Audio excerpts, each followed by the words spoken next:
মানে আমাদের ব্যাপারে যা পোর্ট্রে করে ওরা ওদের মিডিয়াতে পুরোপুরি ফেক। প্রপাগান্ডা ছড়াচ্ছে ভারতীয় মিডিয়াতে। 14 এপ্রিল 2026 ভারতের সংবাদ মাধ্যম নর্থ ইস্ট নিউজ আরেকটি নাটকীয় প্রতিবেদন প্রকাশ করে। শিরোনাম ছিল 4 আগস্ট 2024 রাতে বাংলাদেশ সেনাবাহিনীর জেনারেলদের টেলিকনফারেন্সেই শেখ হাসিনার ভাগ্য নির্ধারিত হয়, যেখানে দাবি করা হয়েছে একটিমাত্র ফোন কলেই সবকিছু ঠিক হয়ে যায়। কিন্তু এটি কোনো সাংবাদিকতা নয়, এটি একটি সুচিন্তিত ষড়যন্ত্রমূলক গল্প। প্রতিবেদনটি সম্পূর্ণভাবে নামবিহীন সূত্র এবং যাচাই অযোগ্য দাবির ওপর নির্ভর করে তৈরি। এতে নেই কোনো নথি, কোনো রেকর্ডিং, কোনো বিশ্বাসযোগ্য প্রমাণ। আছে শুধু সিনেমাটিক গল্প বলার চেষ্টা। আরও খারাপ হলো, এটি প্রকৃত ঘটনাকে পুরোপুরি আড়াল করে দেয়। এটিতে নেই 2024 সালের জুলাই আগস্টের গণ অভ্যুত্থানে প্রাণ হারানো 1400 মানুষের কথা।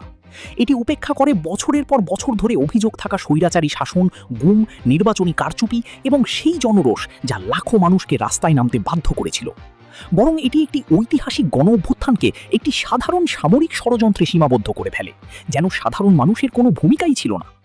অথচ বাংলার সাধারণ মানুষ বলছে ভিন্ন কথা।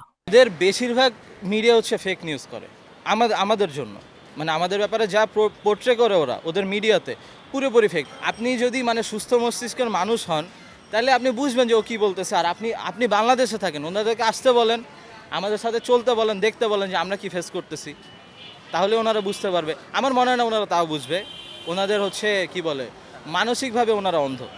ওনাদের পলিটিক্যাল লাভ, ওনাদের হচ্ছে কি বলে, নিউজ মিডিয়া ওনাদের পলিটিক্যাল টাকাই হয়তো চলতেছে। ওনাদের যেটা লাভ ওনারা তো সেটাই পোর্ট্রে করবে। এখন তো আর ভারতীয় যেগুলো দালাল ওগুলা কিন্তু নাই ক্ষমতায়। শেখ হাসিনা কিন্তু পুরোপুরি ভারতীয় দালাল ছিল।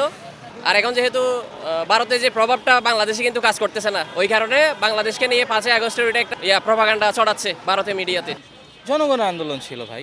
এখন দেখেন ভাই, জনগণের আন্দোলন যদি না হইতো, আপনি প্রত্যেকটা জেলায়, প্রত্যেকটা আনাচে কানাচে, প্রত্যেকটা সাধারণ জনগণ এই আন্দোলনে নেমে আন্দোলন করছে এবং আলটিমেটলি আল্লাহর রহমতে আমরা সাকসেসফুল হয়েছি। এটা যদি ডিপ স্টেট হইতো তাহলে কি এত মাস লেভেলের জনগণ নেমে এইভাবে আন্দোলন করতো বা যাদের জান দিত? যেহেতু বাংলার মানুষের দাবিগুলো মেনে নেয় না, ওই কারণে সরকারের পতন হয়েছে। 2024 সালের আগস্টের পতন কোনো একটি রাতের ফোন কলের ফল বা ডিপ স্টেট কারসাজি ছিল না। এটি ছিল 15 বছরের শাসনের বিরুদ্ধে জমে থাকা জনরোষের বিস্ফোরণ। বাংলাদেশের মানুষ তাই বলছে এবং তারা জানে সত্য কি। News express, Dhaka.